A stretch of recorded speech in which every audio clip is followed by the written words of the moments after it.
មានតែម្នាក់នឹងលួចស្រឡាញ់គេយ៉ាងនឹងក៏នៅតែប្រឹងលាក់ទុកម្នាក់អាយព្រោះដឹងខ្លួនថាជួបមិនដល់បានត្រឹមប្រាប់ខ្ញុំពីចិនចំគ្រប់ពេលនេះគ្រប់ទីកន្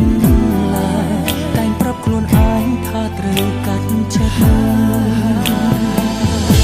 ស្រឡាញ់មកពីចំណាយក៏សប្បាយចិត្តម្នាក់ឯងជួនកាលលួចហួងហើយលួចក្បត់ការពិតតែជានាងស្គាល់គ្នាមិនចិត្តដិតដែលឡើងស្នេហ៍ពិតដល់ស្លាប់ស្រឡាញ់មិនតែម្នាក់ឯងក៏កាត់ទុំតែម្នាក់ឯងដូចជារឿងកំប្លែងដល់សែនឈឺចាប់ព្រោះស្រឡាញ់ខ្លាំងទេទើបមិនប្រាប់ព្រោះខ្លាចបាត់បង់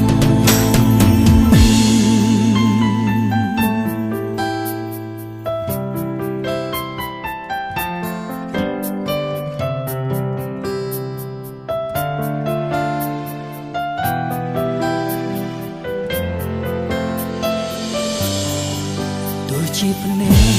កសំឡងយ៉ាងណាក៏ក្នុងចិន្តាមានតែម្នាក់នឹងមួយស្រឡាញ់គេយ៉ាងនឹងក៏នៅតែប្រឹងលាក់ទុំ